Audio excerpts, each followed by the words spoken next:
I was confident after that. I got cocky. I was confident. First time I ever laid eyes on you, the memory I have is the shoulders kind of thrown back. Yeah. And this confidence. I throw out 10,000 tangents so no one can get to me. Sure. Well, I've chased you down many rabbit holes. I know, Billy. Like, this is terrifying. My two memories of watching you play at the Avalon that night, was the cool guitar stuff happening and then this just never-ending scream. And what is the source of this? You wouldn't give me money for smokes. You're still mad. I am. Courtney, thank you for being on my podcast. Anytime, Billy Corgan. I love it. Okay, well, it's going to be a 100-part series. I know. So this is part 1 and 2. I know. Okay, let's start here. Okay. I'm going to jump around a little bit, which I'm sure doesn't surprise you. No, I do that too. Let's talk a little bit about mom and dad. Oh, wow. Wow. My blood just ran cold. Oh my God, of all things. Corgan. Okay. Dad was an interesting guy. Yeah. In the Grateful Dead world. Yeah. And then in the Irish Holy Grail world. And in the LSD, giving LSD to his child at the Haight-Ashbury world. He's got a hero's journey, as lame as he was. Oh, in the Steve Jobs, working at Apple before any one world. And then getting fired from Apple because Wozniak liked him. And getting fired from... He would attract like Peter Albin from the Big Brother. Peter Albin, you do too. It's like a very... Big Brother in the Holding Company? Yeah, he was that guy. Okay. He was that guy. I don't think he's the guy that went to Texas. You know this stuff. You're like AI. He didn't go to Texas and get Janice back, but he was in Big Brother. Okay. Am I wrong? I'm not. We were just doing forensic on electric prunes. I'm in the snob crowd that likes Janice without the holding company. Me too. I thought they were a really bad band. There's something there. Well, yeah, the recording in Chicago, you would know about that. Yeah. Like, it's a crap recording, honestly. It's hard to get through it. I understand. It's still gold. So Peter Albin, if I'm not correct, my father, he was... Have you heard Janis Joplin's? It's very raw. Her recordings early on, like 64 with Yorma from there's one... From the airplane. They're called the typewriter tapes because somebody's typing while they're singing. I heard some really raw stuff.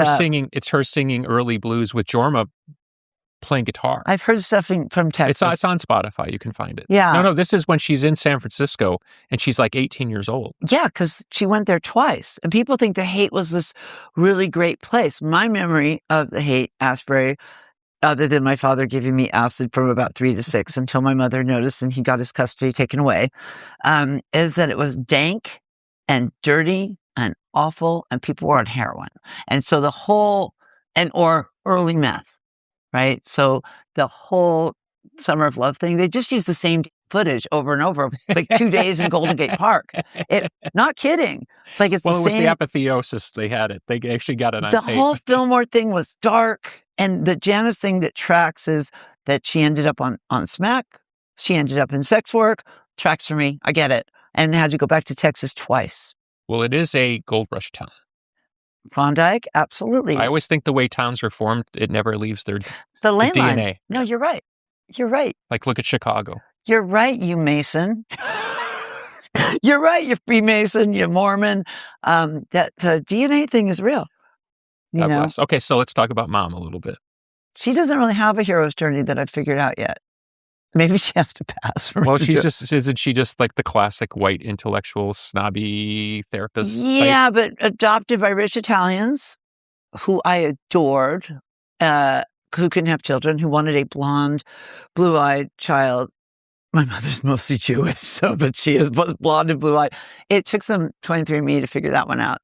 But she always would try him when she became a hippie. So she inherited a lot of money from the Reese's, who I adored. It is said, because my father is not credible, that he was the treasurer of Bohemian Grove. But then my sister showed me the country house that I thought was the other way. It's in Russian River. It's right on. Oh, I know Russian River. Oh, right on. Right next to Guerneville. Right on. Bohemian Grove. Like, it's a big old house with like the knotty pine and the Eames chair. They were really rich. They lived at 999 Green Street in the entire penthouse. Dormans, maids. My mother had a maid when she lived in the Avenues named Maudel. But then we would get up at 5 a.m. and stuff my stepfather's boots, who was a garbage man, with newspapers. So I'm pretty class neutral because I've been all the things. No, I really am. I've been on food stamps. My mother inherited a lot of money, and they met. My mother and father met at a Dizzy Gillespie after party. My mother was kind of a bit of a groupie. She had fur coat, hot pants, looked a little like Marianne Faithfull. And all her friends, like her best friend was Abigail Folger. Let's start there. Oh, yeah. Okay. I mean, honestly, I didn't know that Manson lived in San Francisco. When I read that book, Chaos, the scales fell from my eyes. Because there's heiresses, all of his first children were with like Petaluma moneyed women. Petaluma. And then I was like, there's just no difference between the murderers and the murdered in this world of mine. And also the MK Ultra child. This is on social media. I thought MK Ultra was QAnon. No, this is a totally different It's thing. real. You referred to the LSD times, but I don't remember it. And also I went to a neurologist at King's College or Imperial College London, and my friend knew this neurologist. I didn't want to find out any of the bad stuff that happens when toddlers' brains, but I wanted to find out the good stuff. And it wasn't just San Francisco people that dose their toddlers and kids. It was a lot of Brits. A lot of Brits did it too. And she said, I said, what's the commonality with us little tribe of LSD toddlers? And she said, and kids too, young kids, like under 10. And she said, well, you all are pretty chaotic. And sometimes you're really OCD controlling, and you're all really open-minded. I'm like, yeah, no, there's that. I like kind of know more information, but I was pleased with those two. It would seem though if, I didn't have that experience, not that I know of. My father was constantly smoking weed, so I was stoned half of my childhood. Right. But you liked a psychedelic when I met you. You liked a mushroom? It's when we first met in the early 90s, it was a lot of LSD. Yeah. Mushrooms less I like so. that about you though. You were you were like la-di-da with your bell around your neck. You were like exploring the vacuum, la-di-da. Well, I came from such a colorless world. Yeah. That to throw open the gates to... And the sky was made of amethyst. Sure. I mean, you're very colorful when I met you. But I'm saying it was like, oh, there's this other thing. I'd felt it in literature by reading, whether But look at this palette that you chose. It's like a mauvey pink, a silvery gold. Astrologically, I'm moving heavy into Venus right now. We can talk about that. Oh, wow. Okay. Nice thing is my daughter has the same thing in her chart. Oh, really? So we share this. It's coming for me. It's an emerging love of color and smell and food that I've never had. I was born with that. But I've never had it my whole life. You had color in 90s. No. But I'm saying is it wasn't from here. It was an aesthetic attraction, but it didn't come from within. I felt like it was super genuine. You know what, though? With the music, with the musicality, I think that's maybe what sold it. And then as you progress, like Madame Zuzu's, I was like, wait, he's into tea and the cats and the wrestling. I love your house. That house. That house is a Regency. No, it's pre-Regency jewel box. Yeah. I've been in that house. Yeah. I've been in that house where you were on a very green couch playing Xbox, and I was with my guitar player, and you looked like Bob Geldof in the wall. You did. You're like this. And you wouldn't get off this very stiff couch that was not comfortable. Yeah. And me and Lisa were decorating the Christmas tree. What? He's like Bob Geldof in the wall. That's what it felt like. Yeah, but that house is crazy beautiful. Like I saw Oprah's house. I saw that Architect Row. Your house is the best. It's it's Wuthering Heights. Didn't I say that to you then? You did. That November, I don't know what year, it's not sometime 08 or something. I think at some point I invited you to come back and stay, and you said, I'm scared of Miss Haversham or something. No, and smoking, which I don't do anymore. I was scared of smoking in there, and it was beautiful. It was on the lake. We're still there. Christmas, it was like raging wind. It was Wuthering Heights. I'm pointing these details out not to dive down the rabbit hole of them. You're welcome to. But, like a lot of our generation, you got divorces and, death. Huh? Death. A lot of death. Good times. Good times. So it begins this period, I think, if my memory serves, is 8 or 9, because I went back and refreshed my memory. But, 8 or 9, your life goes from whatever it was to suddenly you're you're going to Eugene and Portland, and Oh, me. there's different stepdads, and I think it's not exclusive to us that happened. That's why when I went to the neurologist, there's a bunch of kids that had LSD. It made me feel good. Oh, I see. But as I like to say, we grew up with those boomer parents who were more. My joke is they were more obsessed with cocaine and yoga, or weed and yoga. Sure, but I'm saying we all were kind of the byproducts of this. Yeah, like latchkey kids or kids or parents. Too much Gilligan's Island, It's we went there, and our parents like, that's garbage, because they were like, you told me about your dad having like long hair and a fur coat and a purse. I'm like, I hear that. I also suspect in 72. By the way, clarify this. 72. Did you have a Camaro in high school? Yes. Okay, that puts you in a whole privileged level from the rest of us. Slow down. I've been making fun of that Camaro. I just want to get it right. I inherited the family 1975 Camaro, which my dad later stole from me. Okay. They signed over the title. What color was your Camaro? Silver. Black interior. Wow, that's hot. I'll let you imagine what went on in that Camaro in high school. Lucky you. That's a scorecard. I have an amazing story that I can't tell here. I'll tell you about the Camaro. Okay. It's an amazing story. Okay. It's one I've never told publicly. I'm taking off my bougie ring. It really is upsetting me. Okay. So I guess I'm just pointing at the fact that, so begins this disassociative life of different people, and mom getting divorced. And hypervigilant too. Which leads to, hypervigilance. But and also dissociative. They're both in there. Well, I'm living it. I mean, I'm here. But it strikes me that, it arcs a particular way, which is, let's call it not good. Yeah. You chaotic and not good. Foster home, group. No, I chose that. Okay, explain that then. Okay. I was safer. Well, I heard the Runaways, and they were really glazing Juvenile Hall. And I started kind of investigating without the internet. And actually, it was a good gig, because I was safer there. I was safer there than I was in any part of my biological or step family. And stop. What was unsafe about your biological family? I just didn't like it. And I mean, you say that when, as a kid, it's not like I just didn't like it or I didn't know how to form that yet. But I was scared most of the time. I was scared.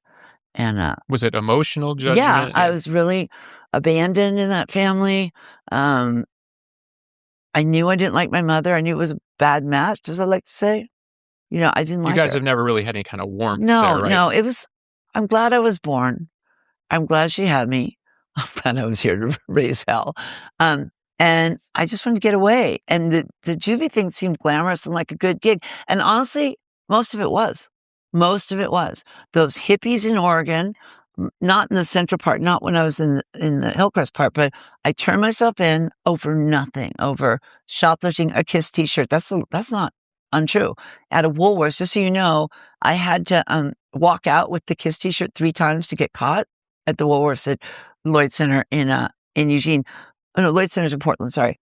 Oh, I was in Portland because KISS was playing the Enorma Dome, and I thought just I could walk in there, that I could just walk in without... So I had this t-shirt that resonated with this show, and I got arrested after the 3rd time. It's like, I'm not getting in that show. I just got a feeling. I was like, let's try this juvie thing. And I got arrested. I wouldn't give that was in Portland. Mm-hmm. My mother had a very fancy lawyer who came up from San Francisco with her because she had so much money. So she had her own lawyer in Eugene. His name was Jeff, and he came to pick me up after I finally gave my name. I think he said something to me, but I was like, and then I did something again so I could get, I don't even know where I was put. Not with my mother. She was in New Zealand at the time, but her lawyer was still around. Young guy. And I did something else to get in. Oh, also I was with her guru who was getting a fortune. I knew I had a trust fund, not a big one. I hate saying trust fund because people assume it's huge. Yeah. Like $500 a month from Grandpa Jack. Like when you're a kid, that's still a lot of money, though. It's a fortune. And it enabled me to come to England. It enabled me to, with my best friend Robin, live in Liverpool. It enabled me to go up to London.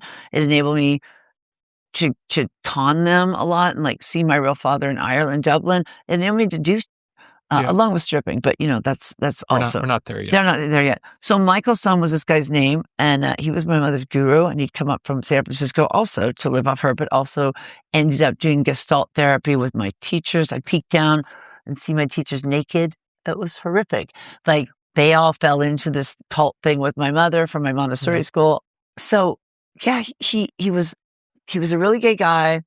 And when I came back from New Zealand, because I was kicked out of boarding school, he took me in.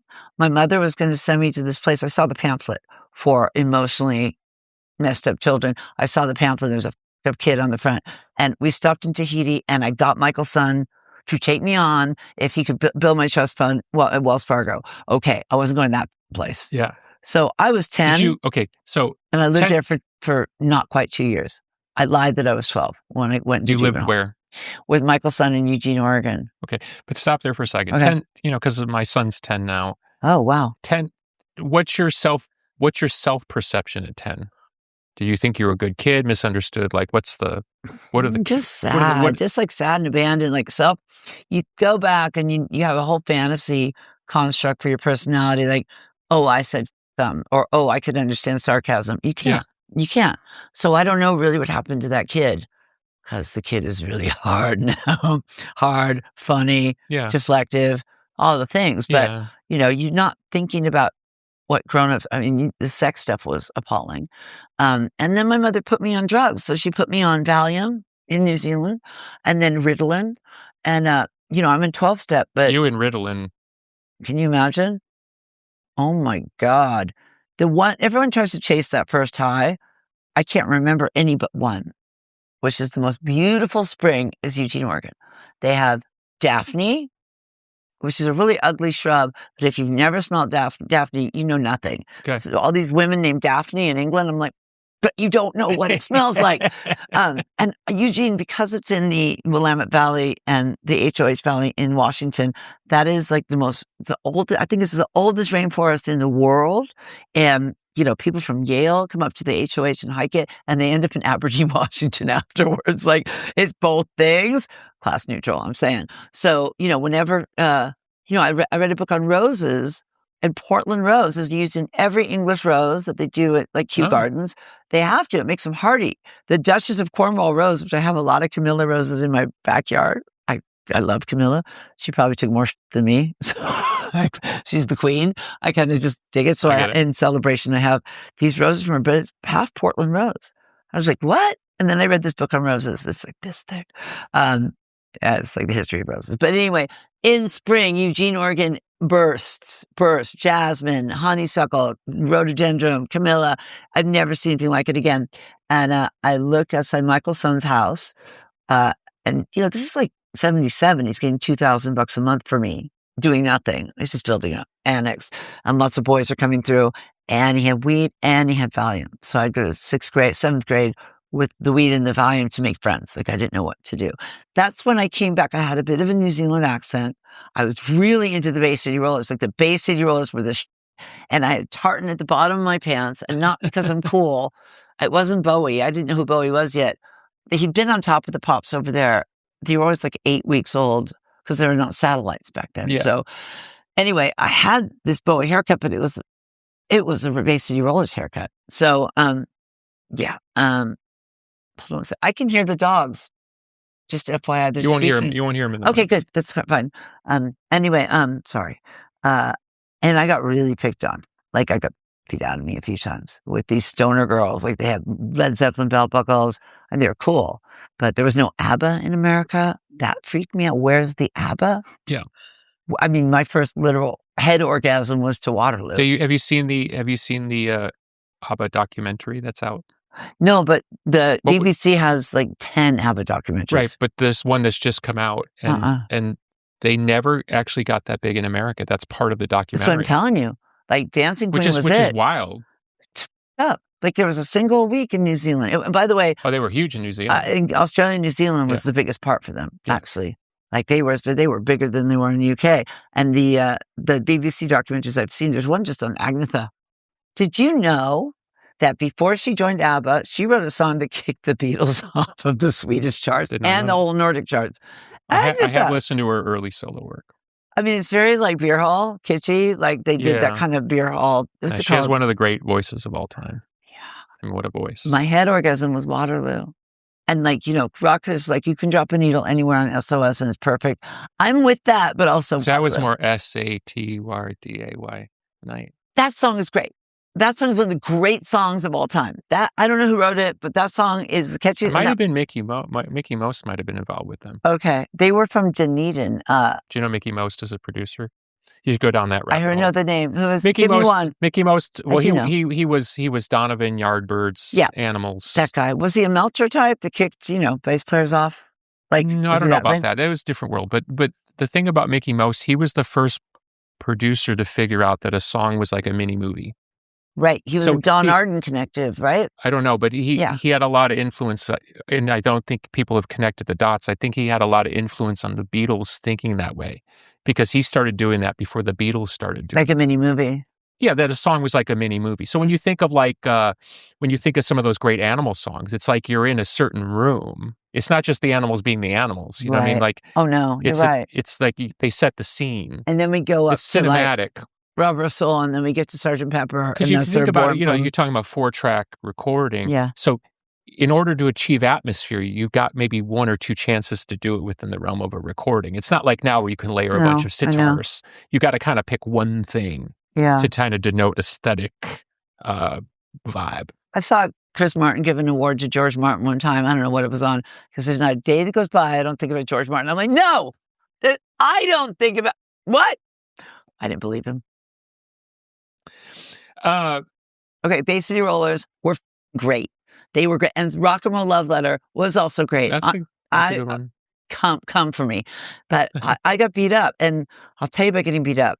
7th grade, junior high. I was coming from 4th form in British Commonwealth education. I knew some Latin. I knew some French verbs. I knew...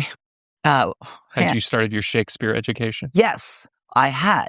And I definitely had. And the other blessing about Oregon is the best Shakespeare festival probably in America is in Ashland, Oregon. And so I had gone there a few times as a little camp. So I'd already done that. I'd bagged a little Shakespeare. And then, the British Commonwealth education. And then the girls with the Led Zeppelin, Bill Buckles. There was no need for what I knew. Handwriting. Like, that's why Nick Cave's handwriting is so interesting. That's what I infected you with. And your handwriting is so interesting. Thank British Commonwealth education in New Zealand. I'm not kidding. Like that handwriting that they teach you. What's it called? It's called something I forget. Proper ink, proper pen. Like it's real. In 7th grade in Eugene, Oregon, with calligraphy. You're not talking about. No, it's called something that I'm forgetting because my brain is. And yours isn't. I've watched a few of these podcasts, and your vocabulary is deathly. And I was like, how am I going to spar with this guy? You're fine. Okay. So, how do we get from girls with belt buckles beating you up to TV? DJ punk rock? I'll tell you how. There's one girl beating me up, and that was my birth. Other than the scream in Minneapolis, that was my birth. Tracy Shannon was my birth. Big girl. I'd been beat up twice with the whole school watching. Pretty face or no? No. Pretty much about to be not a pretty face for whatever reason. And I'm in the bathroom in fourth form. It's a 4th form, whatever, lunch. There's 2 lunches. These twins, all in rabbit fur coats. These other girls, Desiree, these other girls. You call me no, I didn't. You call me a liar. Beat me. Yeah. Pushing around. And I was wearing one of those Madras. We're about the same age. Those Madras Indian shirts. I was living with the guru. And 7th grade, I'm living with the guru. And the whole school's there. And I'm little. I'm scrappy. I don't have tits. I'm scrappy. Right? But I've been beat up twice. And Tracy Shannon comes for me. I don't know what happened, Billy, but I'm on top of her. I see red, and they're pulling me off. Like, I win this fight, but then some. So this temper emerges to defend myself for the first time that happened. So when you ask about self-conception, it was just being victimized. I see. And I didn't understand it. So I don't understand sarcasm. I don't have a moment, except Tracy Shannon was my moment.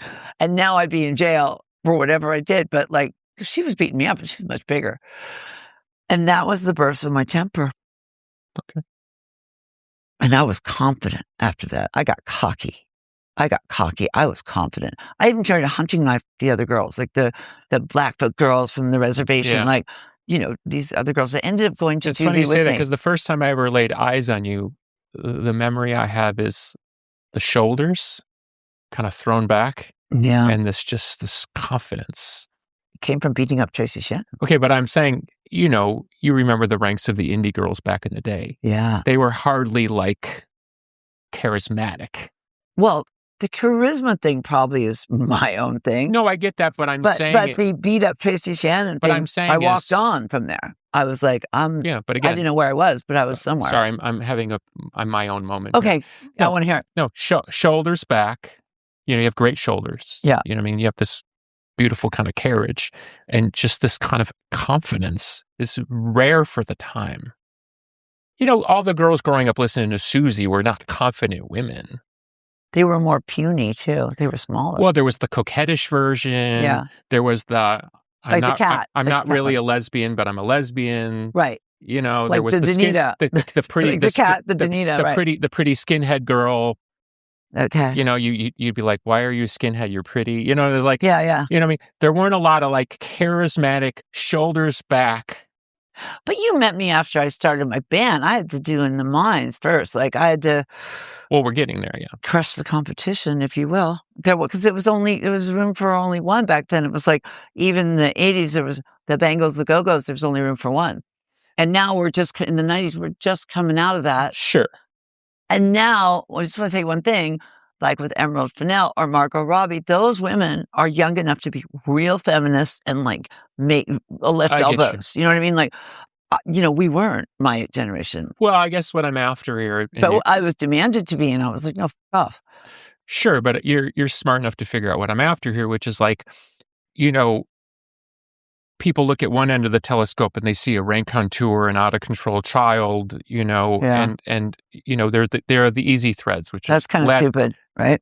That's what I'm saying. Yeah. So I want people to understand there's a layer of sophistication here that has to do with somebody making decisions.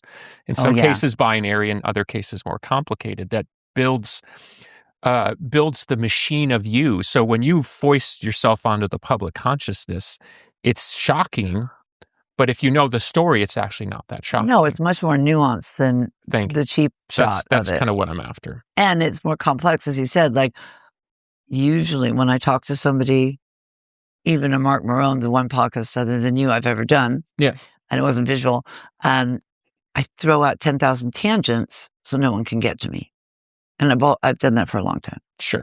Well, I've chased you down many rabbit holes. I know, Billy. Like, this is terrifying. This one's a little scary. Nothing but love. Nothing but love.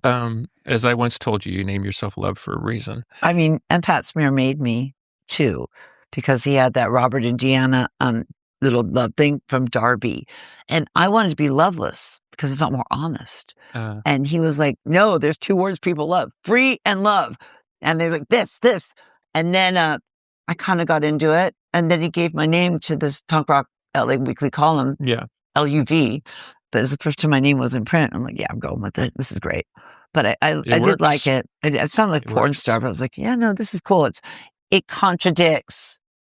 Okay, so 14, 15, 16, 17, you're on your way to Juvie, to the UK. Which was really good. There's you going to Juvie, but there's also you showing up in England. Well, the counselors in Eugene were really cool. In the course of 1 month, this is crazy, 3 men, all men, one had returned from England. They were all at Skipworth. 2 of them were Skipworth for credit at college. So these guys were like deadheads, cool guys.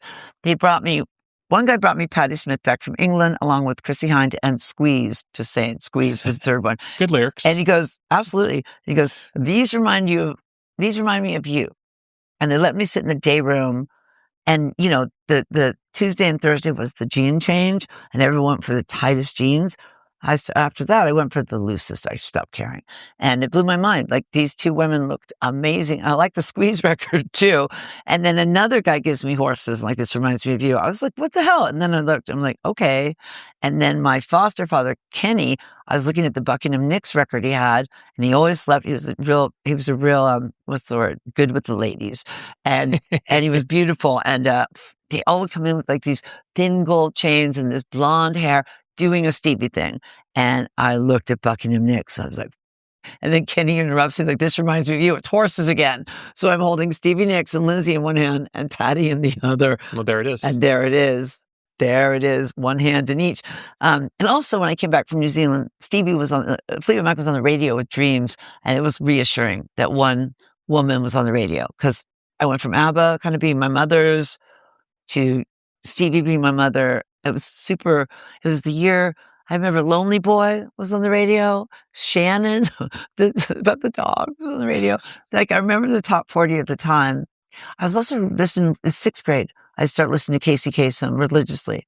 And then Dr. Demento. Did you listen to after Casey Kasem? Of course I'd listen. And Dr. Demento liked a little bit of new wave and punk. Mm-hmm. The first time I heard the Tubes, Don't Touch Me There, was Dr. Demento. Yeah. And I remember really playing good. a lot of Zappa. Yeah, he did. And I didn't understand Zappa at all. But the others, My dad likes Zappa. I just didn't. When I did a lot of drugs one time, and they were kind of downers, I lined up Weasels Ate My Flesh, Coltrane, I don't mean to be cliche, Mingus. I was like, I'm going to listen to difficult music on Smack.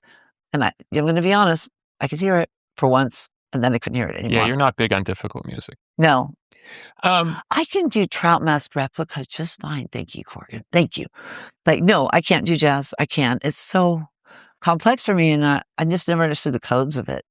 I know when it's beautiful. I know what jazz is, and I know what good jazz is. That's about it. Yeah. Well, if you understand the roots of jazz, it actually makes a ton of sense. Oh, intellectually, I wish I understood it.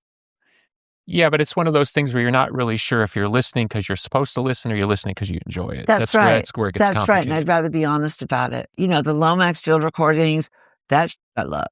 But when it gets to jazz, I'm like, lost. And why should I bother with something that I don't understand or pretend that I do? Trying to be intellectual about it. I think you would enjoy West Coast jazz. What's that? Who's that?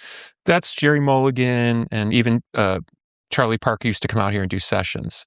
I think that's what you would most resonate. Chet Baker is probably the thing you would most understand, because a lot of the girls with Wayne Shorter, who just passed. Oh, God bless. He was Buddhist, and I still have access to Herbie Hancock, and those guys played with Miles. Yeah, but the West Coast iteration of jazz, I think, is what you would most... So, Chet Baker. Well, Chet Baker's the thing that the goths like. I like Chet Baker. The goths like Chet Baker for some reason, probably because he was on Smack. And he was beautiful. Hello. And also the Funny Valentine is amazing.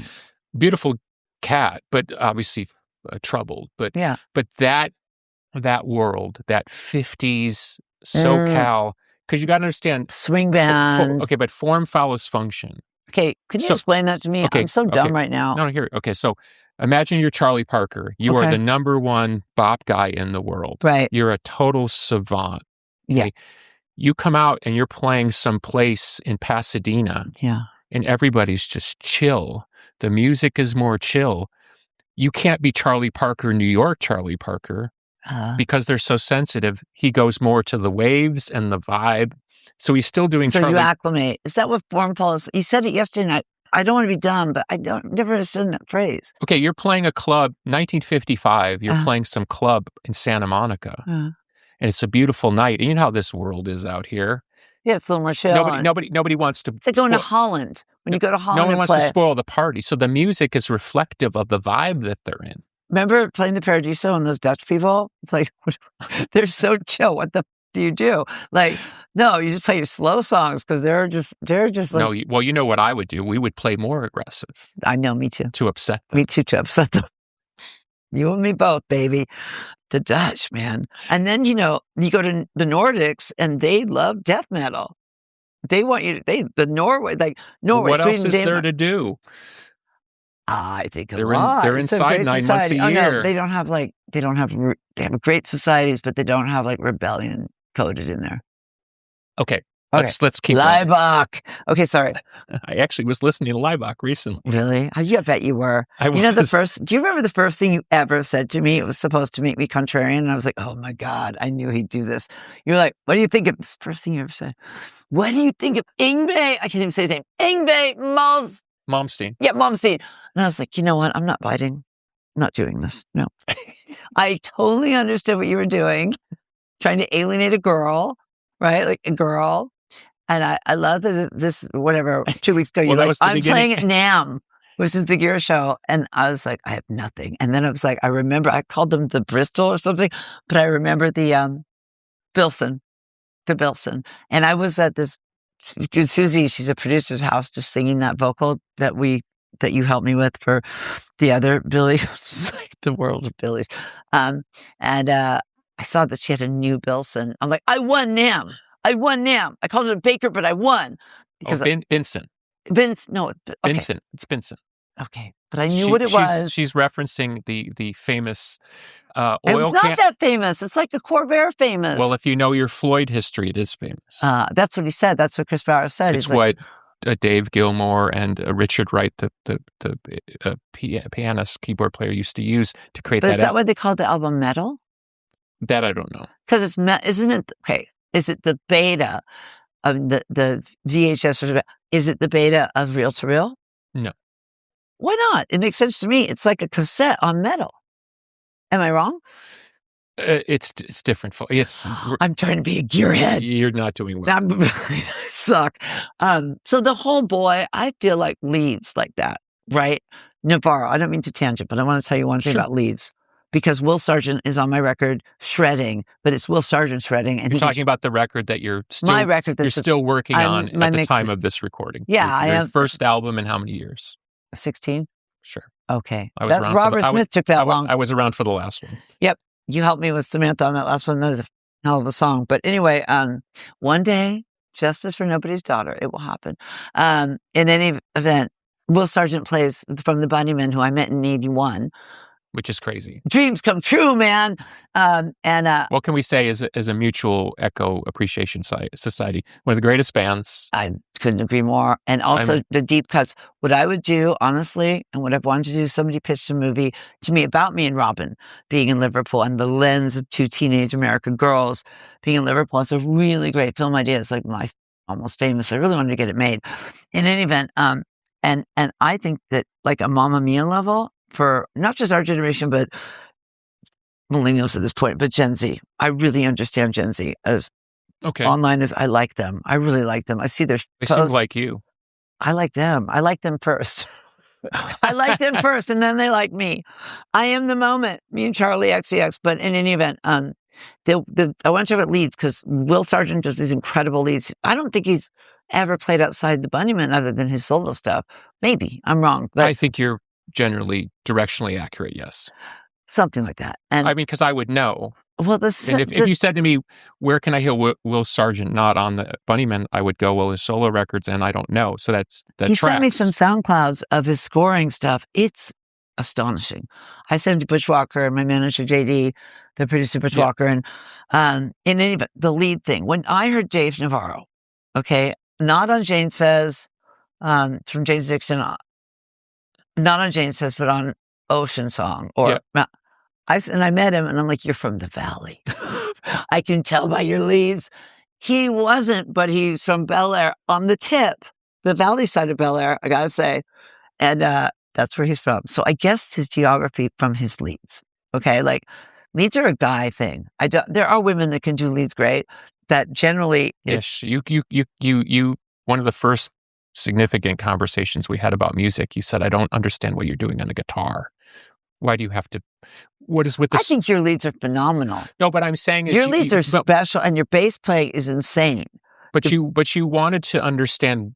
Not so much you were castigating me for playing leads, which is what most indie people did, which is they weren't cool. No, your leads are phenomenal. You were like the Gish one on Rhinoceros is when I would. It's like, okay, we'll stay with them. They wear hats, but we'll stay. And I was in the one van that Eric and me bought with my stripping money that we were touring in, and I was listening to Gish, and I heard Rhinoceros. It's like, to this day, I play Rhinoceros for kids. I'm like, this is the perfect rock song. This is it. This is it. And your bass was insane. The bridge was insane. The other thing I didn't like, honestly, Billy, if I'm honest, was the title. Because it's a pun. Like I was like, oh my God, this boy needs words. That's early psychedelic LSD problems. I like it. Okay. Now that I know that, I can let it go. It's been a little resentment. Like, why did he call it that? I know why he called it that. She knows the nose, yeah. But the rest is perfect. Flawless song.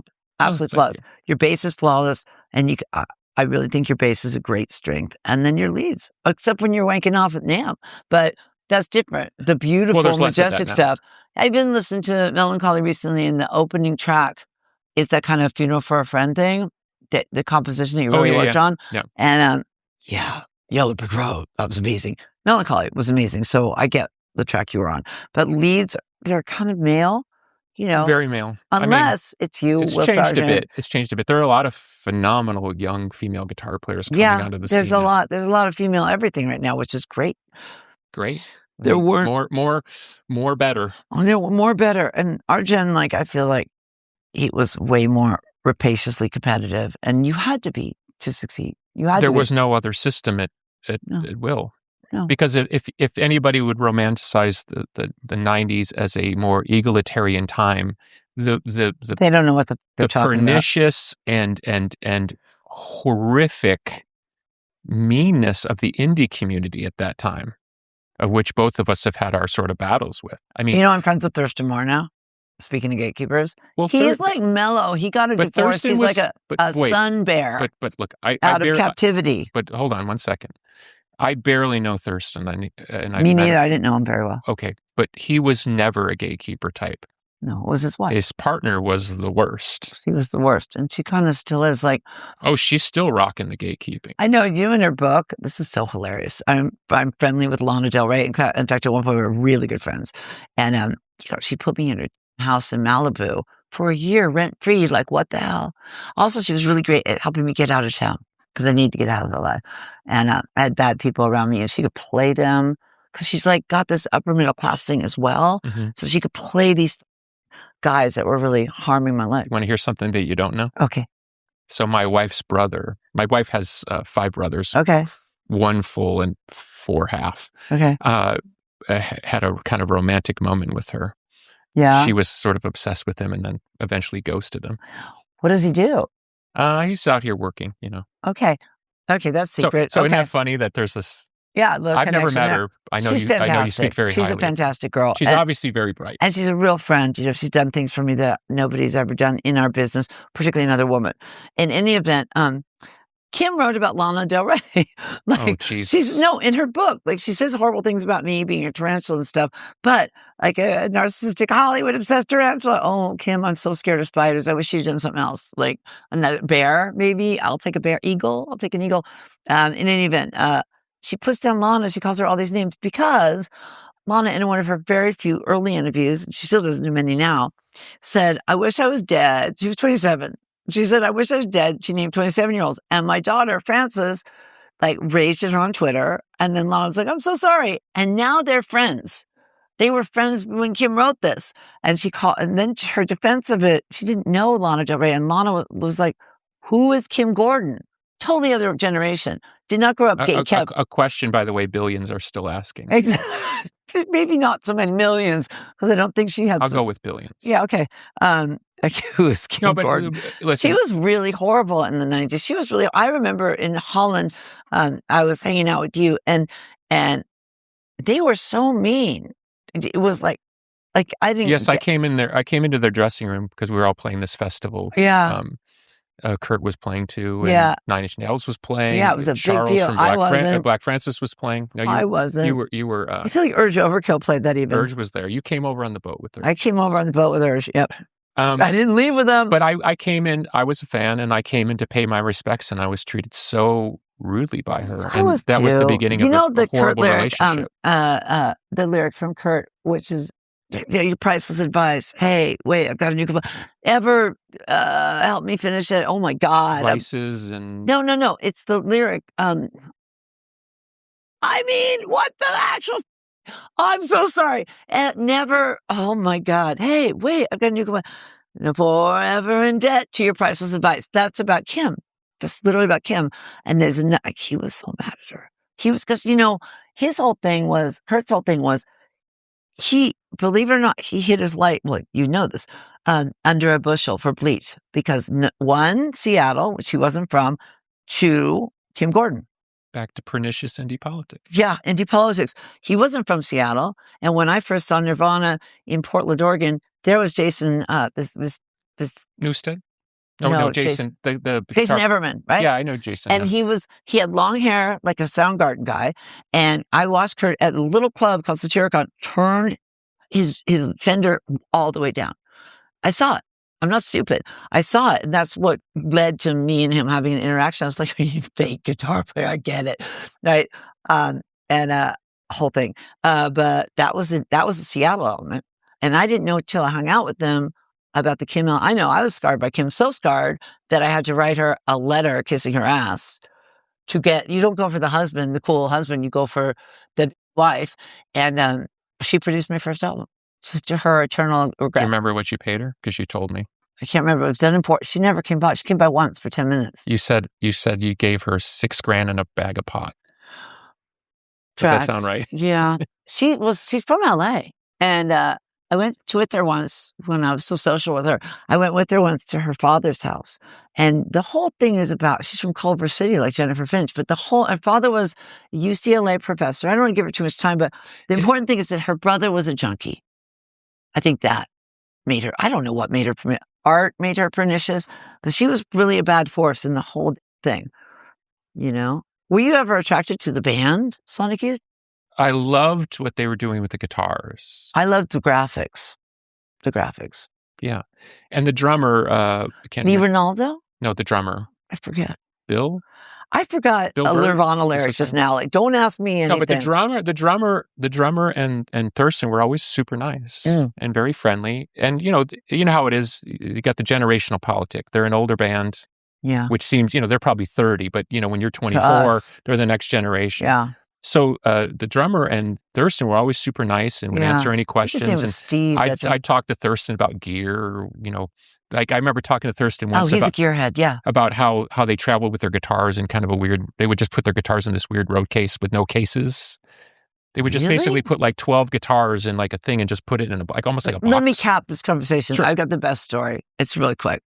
So when Thurston and Kim got divorced, because their daughter is in Chicago at school. Don't know if you know that. I don't know that. Kim sold all of Thurston's album vinyl for a vast amount of money behind his back to pay for her the kids' vacation. College. It is one of the greatest things I've ever heard. And, he lives in London with his incredible new wife. He's like free. He's happy guy. Playing his jazz, love, ecstasy, music, Sun Ra, whole thing. He's a great guy. They came over to my house for the Oscars, which is 1 a.m. over there. They're great. Let's move on, because these people are dicks. They were dicks. Anyway, one was a dick. How much did it scar you? It scarred Kurt. So the whole point I'm making about Kurt is Bleach is him hiding his light under a bushel.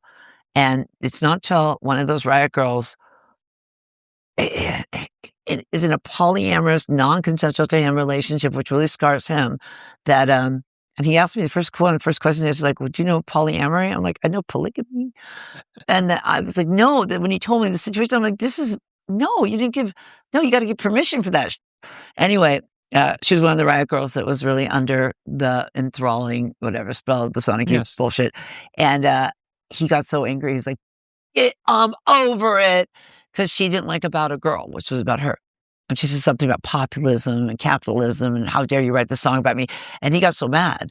And he told me he had 2 thoughts. And this is like true. It's crazy because they talked about me a lot. I didn't really know. There was a band called Courtney Love up there in Evergreen. That crowd was obsessed with you. Obsessed, but I didn't know this. And do you know what? Can I give you? Wait, stop. Can I give you a theory why they were obsessed with you? Well, because there was a band called Courtney Love, Portland. No. Here's why because look, you can analyze one moment in time. Yeah. So that whatever. Let's go back to form follows function on this. Yeah. Okay. Right. Okay. Let's macro out. Okay. Why was the riot girl crowd? Why were they obsessed with you? Because I was really ambitious. Portland. Ready? Okay. Class traitor. Did they know that my mother was upper middle class? How did they know? Think about it. You're a class traitor. Because I'm hard scrabble. I pieced out that family at 11. Really? How would they know my roots? I pretend I was from the trailers, and I kind of was. Like knows like. Because I'm literate? Listen. Wow, this is really blowing my mind. What? Well, Kurt wasn't. He was really from the Trailers. Well, so was I. I know. But when Toby Vale smashed a cake and said, how dare you write that song about me? And there were 3 bleaches in the planet. Sub Pop had one, Chris had one, Kurt had one. He lit candles. He stole a cake from Safeway. Toby Vale comes over in her Doc Martens. He plays her about a girl. She smashes the cake and walks out. And I think something happened to the bleach, acetate.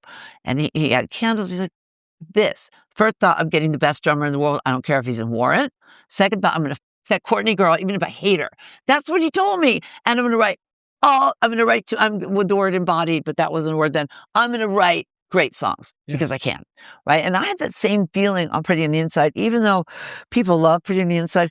I could with an REM song. I couldn't write Killing Moon, but I could with lesser Bunnyman songs. I had a guitar player who was really good. I mean, at my best, I was a reliable rhythmist, but I still will to even try and play guitar, which is probably a good thing for the world. But anyway, that I understood.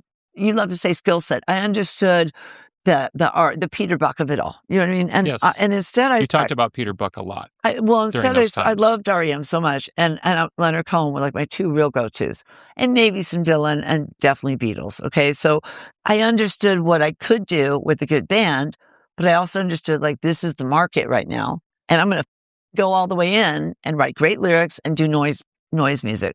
So the fact that like people even like those songs to this day, there was a 30th anniversary. I wanted to see at this huge tattoo mall in London. And there's like thousands of people there. I was like, this is weird. I mean, and then I got a little more respect for that album, but like Bleach, it was that. It was, I'm going to cleave to this market. There was like with Gifts, there was no selling out. The real sellout is those of us that bent to the market of Kim Gordon, whatever you want to call it, the market of the indie pop. Yeah, I mean, I think that's what irritated Pavement's entire career is bending to that will. That's what continues. It's funny because they're still irritated, which is amazing. I mean, we're talking about 35 years of irritation. Get over it.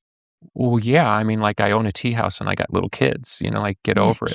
Yeah. Like you're selling your ex-husband's vinyl collection to put your, not really, but that's the word. What I'm saying is the gatekeepers scream to this day. They still scream about authenticity, but most of them, at least the way I've tracked, didn't come from an authentic place. No, they have a or they married well now, or they're in human resources because they didn't write choruses. Okay, but they have a mental conception of authenticity. They don't have a real conception of authenticity. Do you understand? Okay, explain that. Like go back to Evergreen College and like, this whole. You had to make choices based on a whole host of factors. Right. Okay, how am I going to eat? What am I going to do? Yeah. Who do I want to be? Yeah. Who do I have to sleep with or not? Okay, you had to make a whole set. You don't get to sit there and say, my dad's got a university gig and he's going to take care of me when I'm in the band that nobody wants to listen to. So just because do you think those girls and boys were trapped by those constructs, though? My dad owns a university. I mean, of course they're trapped by it. Right. That's why they make sexless music. Right. Why? Wait, why? Why? Because they don't it's like the reason Madonna comes from like lower working class, right? Like no, you're right. There's a lack of wanting to have sex in some Isn't that shocking? Like, I mean, isn't it for a woman it is, I think. I mean, no, I don't mean it this way. The boys there too. They stay boys. They're like Peter Pan. It's like you don't really understand the true cost of vulnerability because you don't have to live it. Vulnerability is the whole show for me. I think I agree. Okay. People that are vulnerable on stage to this day, pop kids. Do you know what I mean? Like vulnerability is everything. And if you can't get friends with your vulnerability, you cannot manufacture vulnerability. No. You texted me last night. We were talking about Youngblood and the girl I mentor, Baby Queen, and you were talking, and they're kind of the same. They're definitely peers. They definitely with each other, whatever. And it's funny that we both sort of picked up on the thread of both of them. But you said something about how they with everything, but they can't backtrack integrity. What did you mean by that text? This the construct of the current generation, let's call it the current musical generation, because obviously there's different ages at play, so it's not just one generation. These are Gen Z kids, right? Youngblood's 28. That's what I know. She's 25. Okay, so okay. 26. Sorry. If your audience has been raised on pop, they don't respond to indie alternative language the way that we did. No, but she loves Drowned. She listened to all those. Okay, God bless. But let me finish why I'm telling you this. When you found the Bunnymen, or Joy Division, or Bauhaus, or Sisters, New Order, you Susie. felt like you'd found like the secret to the universe. Yeah, there are people. There are people making music for what I'm actually from Aerosmith to that. It's like what? Well, that's what I said the other day because I just did a benefit for the Steven Tyler. I know Steven Tyler. I mean, a god, but yeah. No, but to because I was talking to a friend actually that works on the show, who's a friend of Steven's. To us, Aerosmith was an alternative band. Oh, yeah. You had the guy from REO Speedwagon on this podcast. Seasons of Wither. Who was, oh, wait, you see me crying, which I actually got Steven to perform. I can't hit any notes, but it was on those Vegas horror gigs. Baby, what you done down to your head.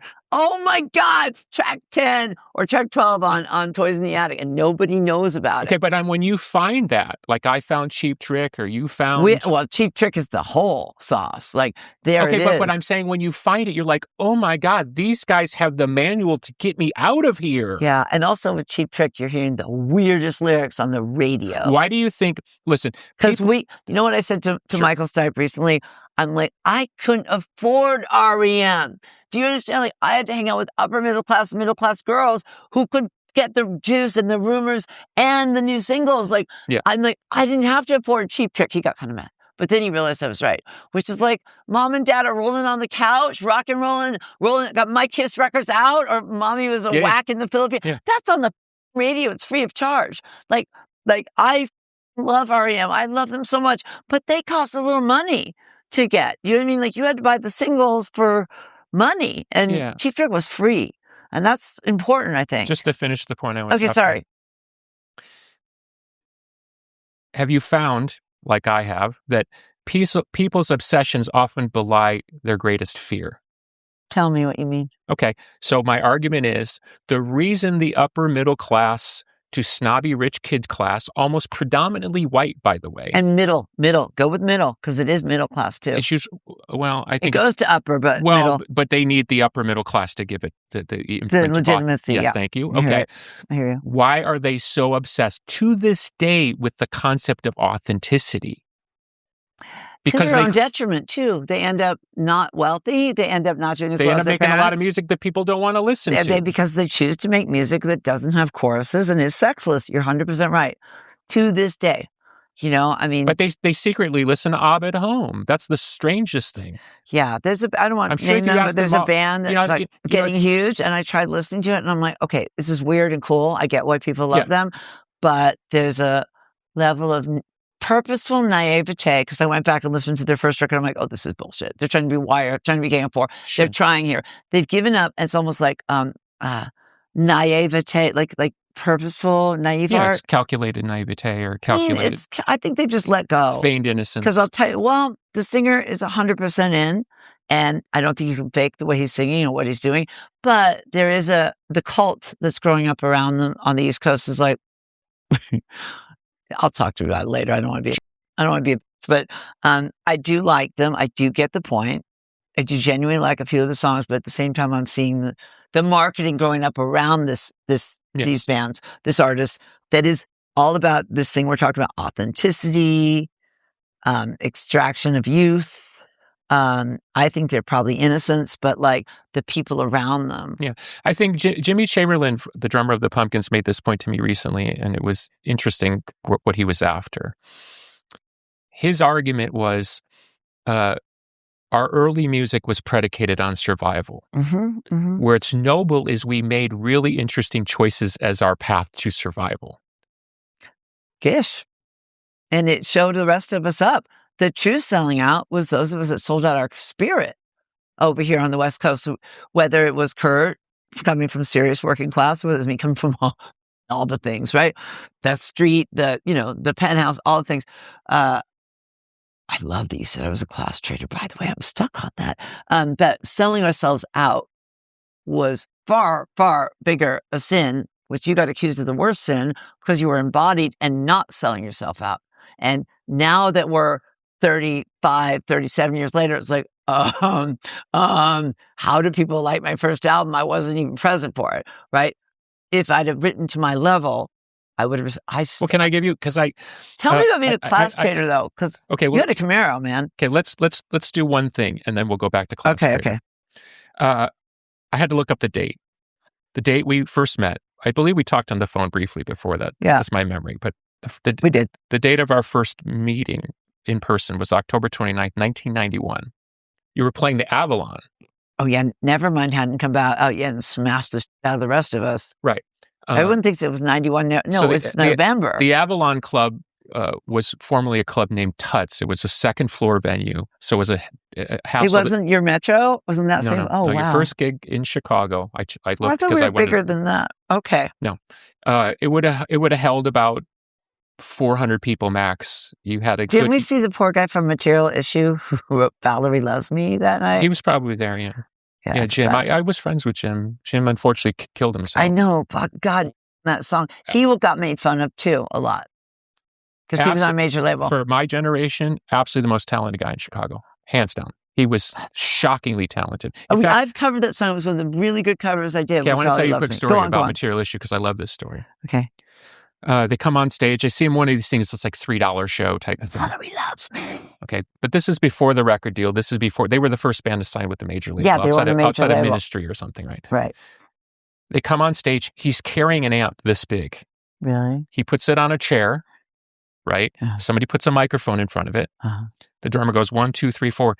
They do a pitch perfect, hit every note version of Ballroom Blitz by The Sweet. Oh, wow. And I'm in the audience with the little amp. A punter going, and I go, oh my God. And I was in love with this half black, half white skinhead girl who was the most beautiful alt girl. Uh-huh. I was in love with her. And I thought I was having this soulful relationship. You probably were. And she had it was the classic alt girls. There were 3 roommates, 3 girls living in this apartment, really close to Wrigley Field where the Cubs play. Same neighborhood as the Metro and all that. Right. You live by there, right? That's where I lived, and that's where we had our apocryphal moment. Anyway, I'm over there. We're talking about, who'd she like? Hoodoo Gurus. Who are you gonna say? Oh my God, Bittersweet. Hello. She liked the Hoodoo Gurus. Amazing. Okay, so she had good taste in music, Saints, but she was a all skinhead. That Australian everybody thought she was the most beautiful girl of the crowd. Right. But she was a skinhead. Right. And one day, it's morning and we've slept together the night before and da-da-da-da-da-da-da-da. And that's a dinner and a show. Okay. Okay. So I'm in her cool apartment with veils over the lamps and, whatever. And this morning, and I'm just hanging out being the boyfriend. At least I thought I was the boyfriend. And she goes outside and says, oh, I got to go say hi to somebody or something. So I don't think anything of it. Yeah. And about 30 minutes goes by and she doesn't come back. Yeah. So I start to get suspicious. And before I went and looked, because I had a feeling, I asked the roommate who I later slept with, but that's another story. God, we were such sluts. In revenge. But I said to the roommate, yeah, I get that. I said to the roommate, who's she talking to? And she's like, and the way she acted, it was like, oh, her friend. So I knew I was cooked. Right. So I go to the classic, you go up to the window, to look here goes my life. And I look out and she's talking to Jim. Oh, wow. And I thought I'm dead. She's talking and obviously enamored with the most talented guy in the city. Yeah. And I'm just he was on a major label like the Buck Pets who weren't as good. By the way, and he had weird hair and everybody gave him. I think that fed into how he killed himself. But here's the other part of the story you need to know. He was so ostracized. This is before the Pumpkins. Yeah, I know. So I'm just some guy. I know they were big. With a dream. No, but I'm saying you're looking out the window and the girl you think you're in love with and you think's in love with you. The guy in the band. Is talking to him. Well, of course. That's what we did. I'm dead. Hello, the guy in the band. We gravitate. I would have felt more comfortable if she was talking to a Rhodes Scholar who was up for a Nobel Prize. You know what I'm saying? Yeah, when you're a musician and you see that guy. That world, we're all going to go with the guy in the band or the girl in the band. That's how it works, baby. Hi, I'm Allison Hagendorf, and music is my world, but I also love the energy of a great game, and I recently found a way to make watching even more fun. Shoot your shot on Prize Picks and get $50 instantly in lineups when you play your first $5. That's right. Prize Picks is now giving you $50 in lineups when you sign up and play your first $5. Prize Picks makes every dunk, every dime, and every board that much more exciting. So don't miss this chance to get started on America's #1 app for sports picks. Prize Picks is daily fantasy and honestly one of the easiest ways to feel more connected to the games you're already watching. You just pick more or less on player projections, things like points, rebounds, assists, or strikeouts, and build a lineup of 2 to 6 players. If your picks are right, you could cash in. I love that you can do it across so many sports too: basketball, baseball, hockey, soccer, tennis, golf, pretty much everything. And one feature I've been having fun with is stacks, where you can pick multiple stats for the same player in one lineup. So if someone's having a big night, you can go to more on points, assists, and rebounds all in the same lineup. Kind of reminds me of building a playlist. You trust your instincts, mix the right players together, and when it hits, it just feels right. They also just launched early payouts, which is really cool. If your player gets off to a hot start, you now have the option to cash out before the game even finishes. And the best part, it's available in all 50 states, including California. So it's super easy to get started. Download the Prize Picks app today and use code OTHERS to get $50 in lineups after you play your first $5 lineup. That's code OTHERS to get $50 in lineups after you play your first $5 lineup. Prize Picks. It's good to be right. We met in October of 1991 at the Avalon Ballroom. So you were going to go there, and then I'll remind you of the story. Okay, so you and the whole band pull up to my apartment. Yeah, where I was living with Hippie Bob. I don't remember him. He would have been around. And I remember you had like a wacko soap plant, Melrose vibe, Mexican Virgin of Guadalupe candle, and I was like, why is that in Chicago? But it was very cool that you had that. Go on, Hippie Bob. Yeah, I remember Hippie Bob. Yeah, you guys came, we met, and then you went over for sound check, which I don't think I went to. Then you came back, hung out for a while, and then I went and saw the gig. Okay. So, yeah. And the sky was made of amethyst. Because it was very pretty on your back porch. And we both took, you're not big on drugs, but we both took a Vicodin. And I love Vicodin. I mean, that was great. I was like, I think you provided it. And I think I was like, can I have more? Can I have more? Yeah, I was big on Vicodin. I was big on opiates, clearly, because that happened. But, not then. I was being really restrained about drug use, really restrained. Nobody's going to sign a junkie. And I knew that, I knew that. So, let's pause here because I alluded to briefly in talking to you about doing this interview, but it's interesting to me because when I met you, you would have been like, 24? Yeah, around there. Somewhere. Yeah. Okay. So maybe a touch older, but...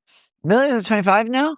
Okay. Oh, no, I was, because I was at Jumbo's Clown Room in the 7th Veil, and this guy at the Jumbo's Clown Room was like, if you don't get signed by 25, I'm starting wrestling and you're built for it. And I was like, female wrestling. I was like, off. It's not going to happen. Michael, his name was Michael. You could have drawn a lot of money in wrestling. Here's what he said. He's like, you'll be using Chanel tampons and like driving a Jean-Paul Gaultier Porsche. He must have been from Chicago. I mean, something like that. Michael, anyway, I won that bet because it was a real bet. I was like, he was the manager at Jumbo's Clown Room. And yeah, somehow I did it. But I was, maybe I was 26. I was smitten with you, but usually when you're smitten with somebody and they're about 25, there's usually an arc like, okay, they got out of high school when they're 18, and how much life could they have lived in this time? Whoa. Really? So I start poking around from the first meeting about, your origin story, and you were very evasive. You know what I mean? Oh, yeah. No, I like to tell people I was from a trailer park and I was just a goth. Yes. Because at one point... Because it's too complicated otherwise. Like, all the class At one point, stuff I wouldn't let it go. As you know, I tend to... You're like... Yes, thank you. God bless. Next layer. What's the next layer? Yeah. Yep. But at one point, in I guess maybe in frustration, I was poking around when you were living in probably Portland when you were 19 or 20, and you just weren't giving me a suitable answer. Japan. But I'm saying, I'm trying to get a sense of. By the way, let me just say that the people think of the lowest points in my life, probably because I'm American, probably because I'm durable. Juvie, a delightful experience. I'm not even kidding. Getting trafficked by the Yakuza to Japan, delightful. I'm not even kidding. Like, people think I understand Japan is because I was American and nobody would with me, but I really was trafficked by the Yakuza out of Portland with all these other girls from Idaho, from Utah, from Washington State. That, I don't know what happened, but I went to because I took my passport, but I, after 5 months, went to the Japanese embassy, not the American. Why was I so dumb? Because you know what? I knew at that point it would generate press. It was called, whatever slavery then. And I was like, if I go to, they're more discreet. And they just put me on they gave me first class too. First class flight back to Portland, eye rolling. And I have my Hyundai guitar and the Yamaha. So that people think was the good stuff was horrible, and people think the bad stuff was really good. Right, but I'm putting myself in the story here. Right. Okay. Which is, I'm a smitten indie wannabe rock star, and I've just seen you play, and if anybody saw you in the first album era, what it lacked in Beatle chords, it made up for in complete sheer visceral energy. I mean, if you're going to go there, that's why I said with the Kim Gordon era, with Pretty on the Inside, like, this is the market.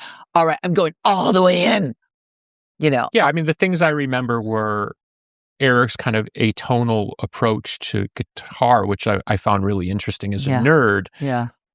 Combined. He had nerd chops, though. He had the whole Kevin Shields. I'm a fan of Eric. I am too. He wasn't always a fan of me, but we made our peace, which is all good. But the point is, so my two memories of watching you play at the Avalon that night, was the cool guitar stuff happening, and then this just never-ending scream.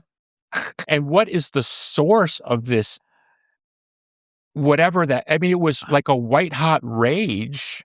Yeah. And it was performative, yes, but it was sourced from somewhere. Well, that's why I'm saying that the band I'm talking about in New York, like, he couldn't fake that kind of singing. I've been listening for 3 days. You couldn't fake the level of playing and singing you were doing. You couldn't fake it. You couldn't fake it. We were just talking about this, like, with the kids, like, they're behind a pop veneer, they're multimedia because they're online. Like, but there are certain things we can see with these pop kids where they can't fake it, like the good stuff. You know what I mean? When the indie world would give me about playing solos and playing, they used to say too good. That was always a fun one. Yeah, you played too well. You were technically great. So I loved it. I was like, oh man, I don't care if they wear hats. This album's great. Because we had the same publicist, and I was like, they wear hats. But let me give you an addendum to that. Yeah, what? What no snob from, the Village Voice could ever understand was I had no concern with what they thought about my playing. My shadow was my father, who was a failed musician, drug dealer, very, very bitter, who basically said, if you're going to do this, because he resisted it for years, if you're going to do this, you must play at this level or you're not. Oh, well, good for him, though. No, what I'm saying is people don't understand. That's a working class shadow.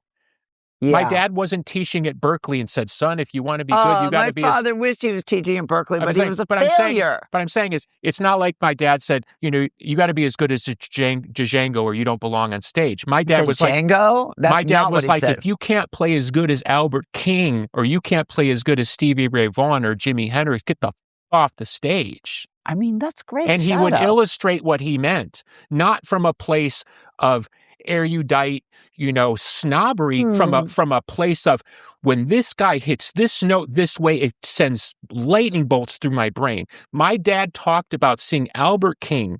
Do you know anything about Albert King? Not really, no. Okay, because I know you love music stuff. Albert King played a flying V upside down with the strings upside down. Whoa. Okay. Whoa. When you listen to Stevie Ray Vaughan or Joe Bonamassa or Jimi Hendrix or Carlos Santana, the great soloists. King of Marin County. Yeah. Okay. Including Jerry. Okay. God bless Jerry. I can't. I know you can't, but God bless Jerry. Stop. Okay, you lived it. Aren't you on the cover of one of the records or something? Actually, it's not me, apparently. It's Mountain Girl's daughter. I don't know. Hank told me it. Okay. Everything Hank told me is not true. Now you got to imagine a bear of a man, African American, came up through all that. I knew that. Racist crap that all those great pioneers had to deal Green with. Book, all this. Now imagine him embraced by the hippies in the 60s. Because why? Bill Graham put him on a bill at the Fillmore, and the hippies embraced Albert King. And there's actually a live record of him playing at the Fillmore in that time. Okay, wow. Called Blues Power, I think it's called. Who was the African American that also played Woodstock that all the hippies liked? Richie Havens? Yes, that guy. Yep. Okay. Who played with one finger, basically. Yeah. He was brilliant. He was like, his albums are fantastic. I'm a big Richie fan. My parents had that. Okay. So imagine my dad, skinny, white guy. With the purse. Not yet. Okay. No, this is early days now. Okay. This is 66, 67. Are you even born? I would either just about been born or somewhere in this. So my dad's, whatever. He's him and my mom met at a high school dance that my dad was playing. Okay. Oh, okay. Okay. So he's in that world. He's in the world. Okay. He goes to see Albert King at some club. Okay. Here's this bear of a man playing a flying V upside down. What guitar did my dad play? A flying V. Yeah. Okay. Which I still have. Yeah. So my dad's in this crowd. You know what I mean? He's total working class, one of 6 children, incest. Grandmother got the beat out of her. So like Irish Chicago? Southern Illinois. No, like redneck, bootlegging, all of it. Is this when the Mormons come in? That's earlier. Okay, good. I know, but like, is that the side? Okay. Yes. Okay. So imagine he's complete working class. His mother is, addicted to horrible, horrific men. And he sees this guy. He's got no tangential relationship to other than he's growing up in a predominantly black neighborhood, and he loves to go across the street and listen to gospel music at the church. Right. And he sees this guy who's from the same sort of class level that he is, but obviously difference between a young white guy and an August black bluesman who's traveled the trails. But they're meeting in this cultural moment of the 60s where because through the genius of Bill Graham says to the white kids in San Francisco, you need to listen to this guy. Yeah. So here my dad is seeing him on this trail that Bill Graham, ignites. And here is Albert King in Chicago. My dad, for 50 years of my life, would talk about when Albert King would hit that string, what it would do to his senses. It was like somebody trying to describe lightning in a guitar. Wow. So when I'm on stage at the Avalon, and by the way, the Avalon is the first time we ever played me, James, and Darcy in a drum machine. Okay. So I'd been on that stage and I sort of knew that feeling. Yeah. Okay. It isn't Sonic Youth over my shoulder. It isn't Das Damen. It isn't the replacement. It isn't the Replacements. It isn't, whoever anybody threw at us at that time. Yeah. You know what I mean? It isn't Albini. Well, no, but I'm saying is... No, I mean, he's brilliant, but he was a dick. All the gods of the time. Right. Including Soul Asylum and Husker Du. I think Soul Asylum was great live. I'm not making a musical judgment. Okay. I'm saying is, I didn't care at all about their Hall of Titans. You know what I'm saying? I was raised to believe if you're going to play guitar and you can't play like this. I got it. This is the shadow making you level up. Got it. So and it's a working. And the reason I'm telling this, totally received that. The reason I'm even going down this rabbit hole is to say, I think that's what people didn't understand about you, what motivated you as an artist, what motivated you, and what you wanted to say. I don't even know. What do you think is it? Well, we had a ton of conversations about it at the time. Okay, what did I say? You basically said, and correct me if this strikes you as wrong. Okay. You acknowledged the shadow of the indie world on what you needed to navigate to get where you wanted to go. Yeah. At the same time saying, I know they're a bunch of pricks, but that's just the way it is. Well, that's what I've just been saying. Okay. Hiding your lavender bushel, going all the way to Kim Gordon, like all the way. Like the rest of it, this is the gatekeeper. I am landing her. She needs me. I need her. This is what's going to happen. Okay. Understanding the politics of it really arose. I want to say this. Sure. You were, even though they didn't like you and you didn't like them, you had different goals. You were in the Midwest, which believe it or not, really protected you. Like, I couldn't afford to not understand the politics. And like, kids have to be online now. Try doing indie politics. It distracts so much of your musicality. Yeah. And so, I mean, screaming was my only option. It was something I was good at too. And my lyrics were fire and I knew they were great. And, the hiding light, and I wish sometimes, I'm glad it turned out the way it did, but I wish sometimes I'd followed that REM narrative. Do you know what I mean? With my playing. Well, with my we band. got there eventually. Yeah, we did. But like getting for it was like, oh my God. But I'm telling you, the ambition that we had to be on major labels, me, you, Kurt, those of us that did it, that fury that Kurt felt when Toby Vale like screamed at him about a girl. How could you write something so populist, so capitalist, and think I'd be impressed? I mean, these people, what the, and the thing is like, these women, unless they married real well, where are they now? And some of them are my friends. Some of them are people that I love who went down that rabbit hole. I'll be specific, the Babes girls, right? Like I love Kat. I love her. She's still with us. Barely. But, it's a matter of you didn't write. You were so capable. She had Paul McCartney. Her guitar playing was on another level for any woman I'd ever met.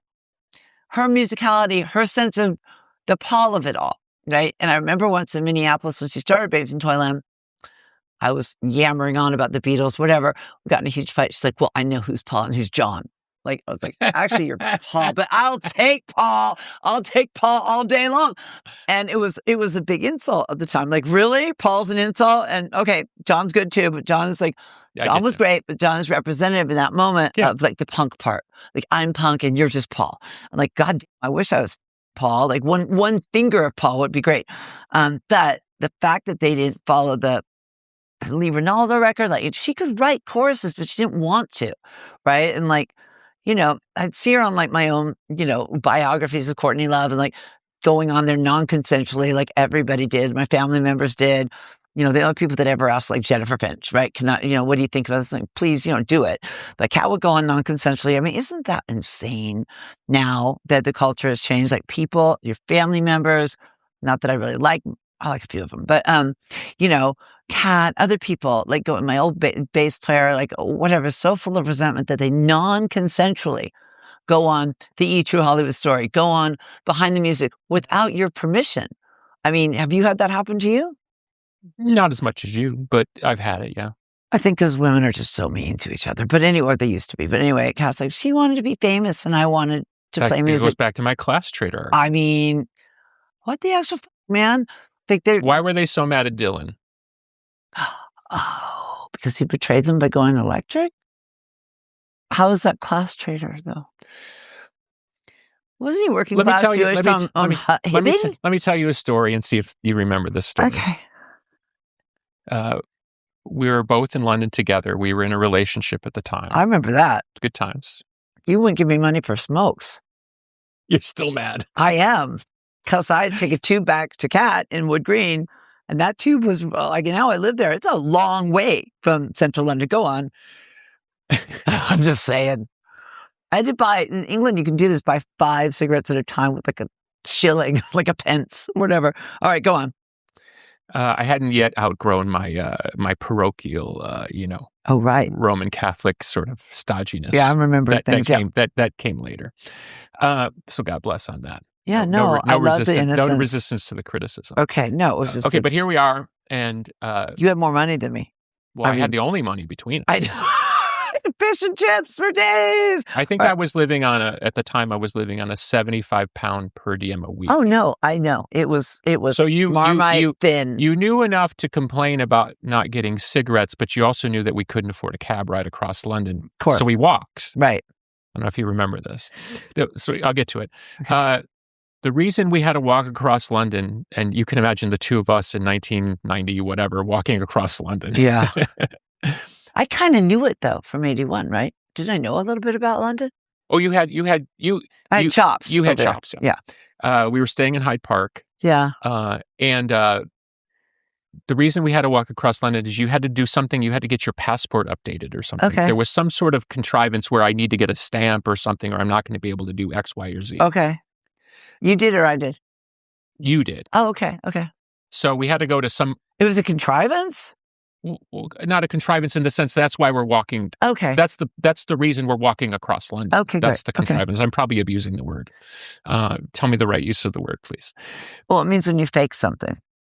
Okay, so I'm using it wrong. Okay, contrived, right? Contrivance. I'm just saying with your incredible vocabulary. Okay, no, you caught me. That's good. Okay. No, so I don't know what the right word, but that's the reason. That's the reason. The reason. All right, Okay. come down to our level. So here we Corgan. are in the English sun, walking 2 hours one direction and 2 hours back the other way. Oh man, I don't remember this at all. It was very long. Okay. So you can imagine 2 hours this way and 2 hours that way. In the sun. Yeah, that would suck. Arguments, jokes. We're jokes. Leave me alone. Don't talk to me for 20 minutes. I'm going to walk ahead of you. Virgin Megastore. Somewhere around there. Okay. Okay. So here we are. We're walking and walking. We go to the thing. We go to the passport thing. There's a beautiful coquettish moment where I asked to see your passport and you don't want to let me see it because I'm going to find out your real name. And oh wow, was it still like Manili or something? You're also telling people a different age, which was well. One does that from the jump, my friend. I busted that you were. I thought we were the same age. No, anyway. I'm older.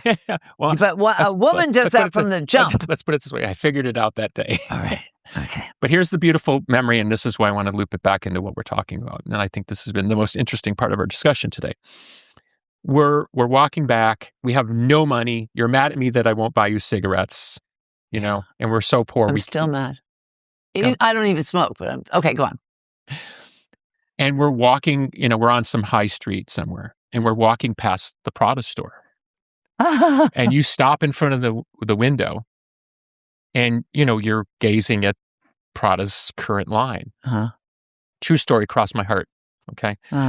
And, I'm hot, I'm tired, I'm annoyed, you're mad at me still. And so after about a minute of you gazing, I go, come on, let's go. The come on, let's go wasn't just based on let's go. It was like, why are you staring? You indie girl. I know why I was staring. I know exactly what happened. I know exactly. Do you remember? Was it Mary Jane's? No, but I'll get to it. Okay. I'm sure, yes, but no. Because whenever I see those kind of references, stuff that we've done in the culture reflected in mass consumption, I remember in the early, I still am, I get shocked.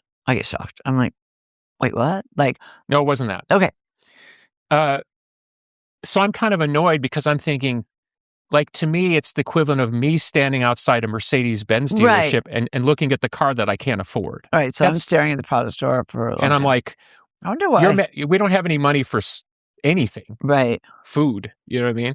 Why are you looking at Prada? I feel guilty. No. Okay, going on. No, this is one of my favorite stories. Okay, go. And I said, like, something along the lines like, what are you looking at that stuff for? We can't afford it, or you can't afford it.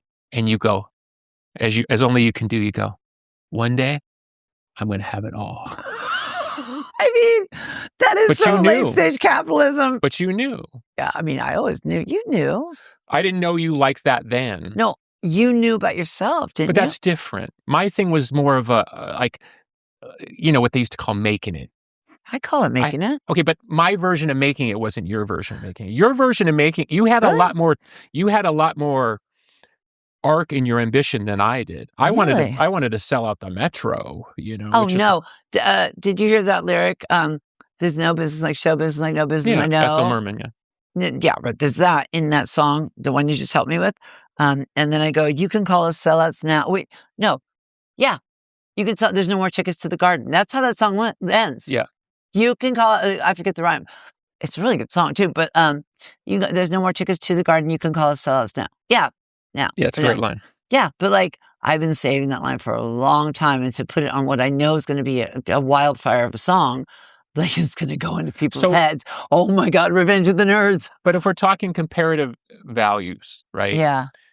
Because your ambition definitely led me to a greater ambition than I had. Yeah? I'm often accused of being overly ambitious. Your ambition was far greater than mine, and you actually opened me up to see it in a bigger... Do you know what I realized about women and ambition, or even men and ambition? Like, I noticed, I was watching Donald Trump, of all things, in his first term, on a Rona Barrett, like 80s, when he was building, and it was this crazy little dragon, whatever. And I'm no fan of that, guys, but Rona Barrett asks him the word ambition. Like, it's probably the one manner Donald Trump knows, like the one courtesy, he knows, don't say the word ambition. And then I went down a rabbit hole. Did Donald Trump ever say the word ambition? He has not. And what I realized about the word ambition is that I learned it from Madonna and the whole I'm going to run the world and the whole blonde ambition thing.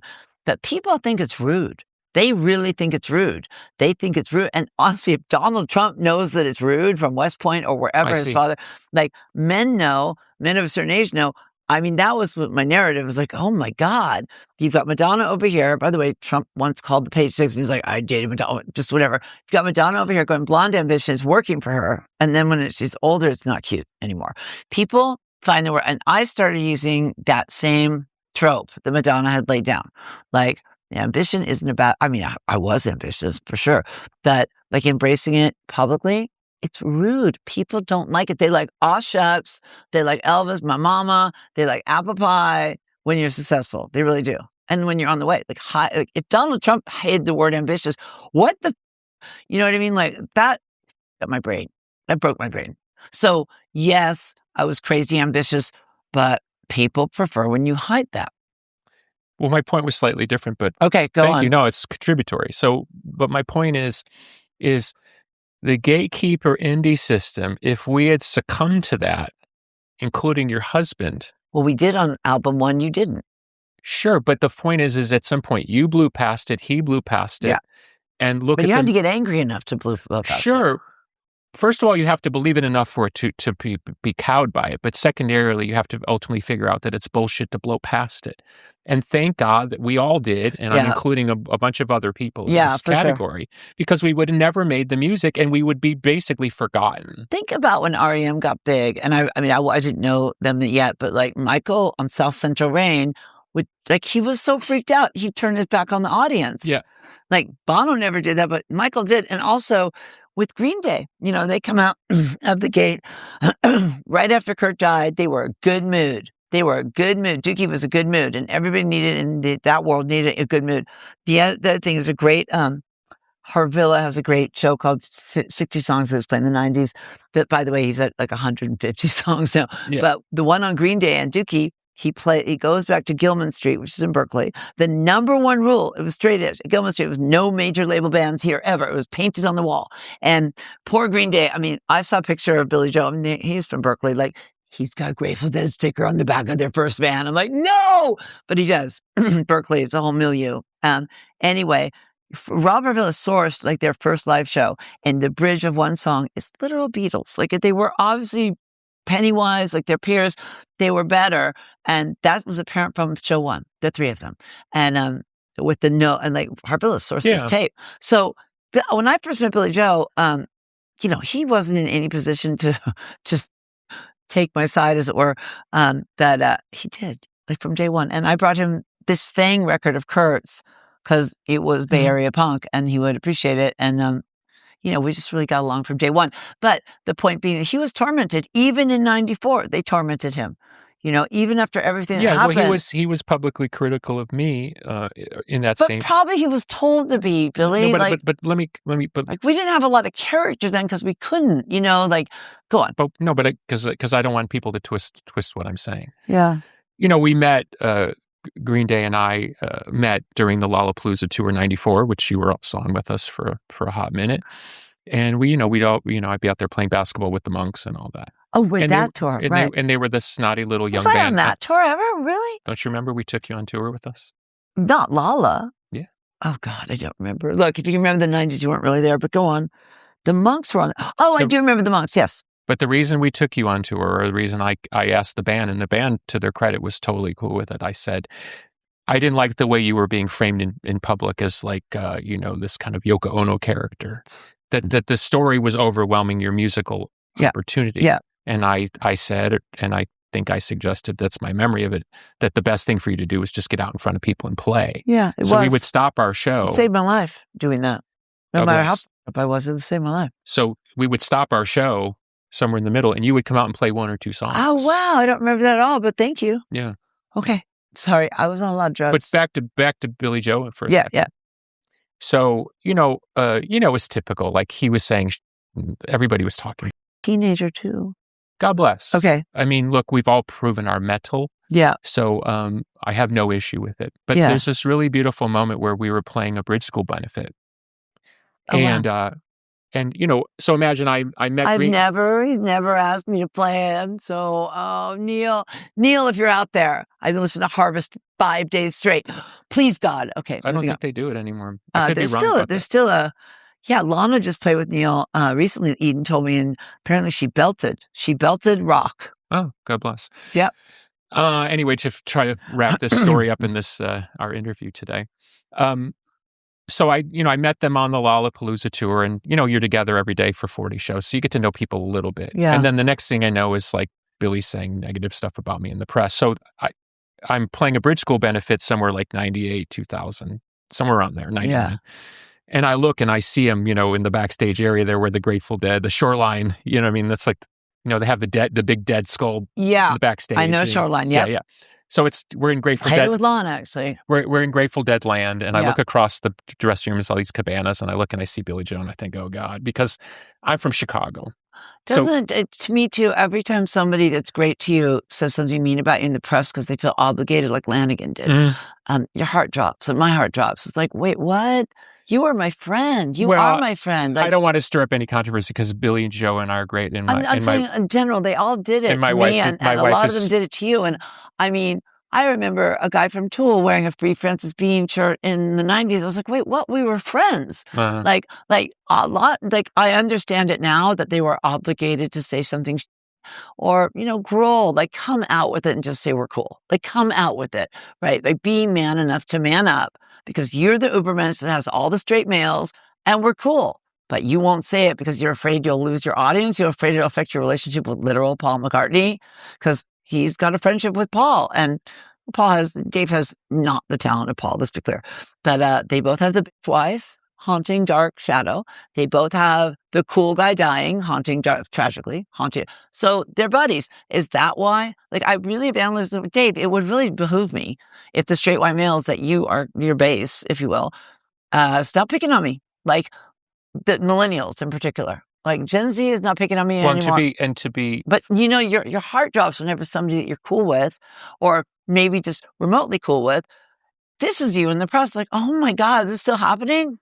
Well, I can confirm that I've spent time with you and Dave together, and Dave doesn't have any issue with you. So, I know, why won't he say that to his base? It's so stupid. But, anyway. What I'm saying is there's the stuff that goes behind the castle walls, and there's stuff goes out front. Yeah, because he needs that image. I mean, he needs sure. And also, well, obviously, how many songs has he written? Like, I can't write a song about. I'm just going to be for a second.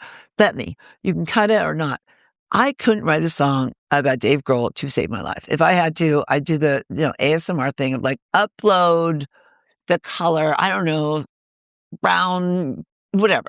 Upload, I'd say the AI, upload whatever, and he's written like 4 songs about me, and they're hits. I'm like, wait, what? Like, what about me? Like, I don't get it. Particularly at that time when he wrote those songs. You're good to write hits about. Oh my God. So, okay, I'll give you a great one. Scott Weiland, I still have to finish my Billy Joe story. Let me just say one thing. Scott Weiland, my friend, my drug buddy, my friend. Yep. Nothing romantic, just my buddy, right? Saved him from Cry Help once, probably to his detriment. But in any event, wrote 2 songs about me. One's called Too Cool Queenie, something else. And we're buddies, and they're mean. And I'm like, Scott, what the f*** are you doing? Why are you writing me? He's like, listen, it's lazy, but you're too good to not write songs about. I'm like, why? It's like the Suicide Blonde thing, the movie star thing, and like all the fact that you've had. It was crazy. Like, why have you written mean songs about me, Scott? And we were friends. Anyway, go on, Billy Joe. Let me finish my Billy Joe. Okay, all right, sorry. I don't want to get into what his criticism was because it ultimately would make him seem hypocritical, and I'm not interested in doing that because I like Billy Joe. I saw you on here like, God bless Irving Azoff. I'm like, yeah, no, with Irving Azoff. My wife has become friendly with Billy a bit and loves him and is a huge fan of his. So it's like all is good in the hood. We went on tour with them in 2025. Right. Amazing. I mean, amazing tour. Even my praise of them cost me my relationship with Linda Ramone because she didn't like what I said about Green Day and the Ramones. I mean, I've lived it with Green Day in my own They're kind of great, interesting way. man. I think they're great guys. Go Okay, on. so we're in agreement on Billy. Billy's one of the great songwriters of our generation. Yeah. Deceptively simple. When I was trying to sing that Truly a stuff. great talent. So Yeah. if anybody misunderstands what I'm saying, understand that as I sit here right now. You're so political. Of course you like him and he likes you. No. Anyway, go on. What I don't want people to do is twist and create drama where there's no drama. Okay. But I am telling a story about the past. Okay. Because I think it illustrates kind of what we're talking about. Okay. So here, there I am in my little, Victorian mansion in, 94. And, here is, or 95, whatever. And here's Billy Joe criticizing me for whatever. You can look it up if you want. I don't so now I don't want your view. Like, just I'll tell you when the camera's off. Anyway, okay. So 4 or 5 years later, there I am at Bridge School. Neil's charity event, beautiful event. Yeah, it's a beautiful Marin County day. I'm backstage in the shadow of the Grateful Dead skull. Which, by the way, when I feel the way about Marin County, I think it's all there. And I it's look all cedar. It's all upper class. And there I see Billy. And I think, and again, I'm from Chicago, so the Chicago politic is if you see somebody that's been talking smack about you, you have two choices. Choice one is to turn tail and pretend that you didn't see them, but know you've been humiliated on Sometimes some point, that has happened to me. Yeah. Whether or not they know, or two, you got to go up and sort of slay the beast where they stand. Doesn't mean it's a fight. It means you're not gonna take it laying down. I've done both, but yeah, okay. I feel you. So I'm standing there contemplating. So this is all credit to Billy. I'm standing there contemplating whether I want to address the situation because I'm not going to take lightly what he said. And he comes up to me. And my first reaction is like, oh, this isn't going to be good. Right. And again, I'm right out of central casting. Right. I think he's going to do the snotty, say the punk rock thing. Well, that's what I'm thinking. Right. And he says, I have to tell you that I'm very sorry about what I said. Oh, I love it. And he explained his logic. He explained his regret. And I said, that almost makes me cry. No, he's my kid. But this is, I guess, what I'm trying to say. He's around my age, but I still feel like he's my kid. This is what I'm trying to say, and this is what I think's more valuable, and this is where part of our haranguing today is castigating the indie rock system of the 90s and its bullying and its perniciousness, particularly in its bullying of you, which to a certain extent continues. Mine less so, but it's there. I could give a f- about how it continues. Like, I'm over it. Well, when you win, there's nothing to crow about. We won. Yeah, okay. we did. But it doesn't mean it didn't hurt at the time. I mean, it doesn't mean it didn't scar. Okay, but the point is that when we really look at our generation, our shared generation, I think this is a good place to end. Okay. And we'll pick it up some other time because there's so much more to talk about. I want to hear the class trader thing. Like, how would they know my class if just all we'll get places? Into that. Maybe not in front of a camera. Yeah, maybe not. But here's the point I'm trying to make. If you look at the records the snobs made versus the records that the ones who got past the snobbery made, or who didn't give from the beginning, which was the hunger. Okay, you stack let's call it the non-hipster records in one pile and the hipster records in another pile, and it's like this. It's class. That's crazy. You changed my world, Billy Corgan. As always. So the obsession, the Malcolmist obsession with me 35 years later belies a certain point, which is A, they didn't have the chops to get there, or B, they accepted a worldview which was ultimately limiting to their talent. I think that the second one is the generous one. And I think it's... I'm trying to be nice. I know, but I think we can afford generosity. I think we can afford it at this point. Like, we may be scarred by them. That's very Shakespearean of you. I mean, there we go. There we go. Hamlet and Hamlet having a talk. I love you, man. All right.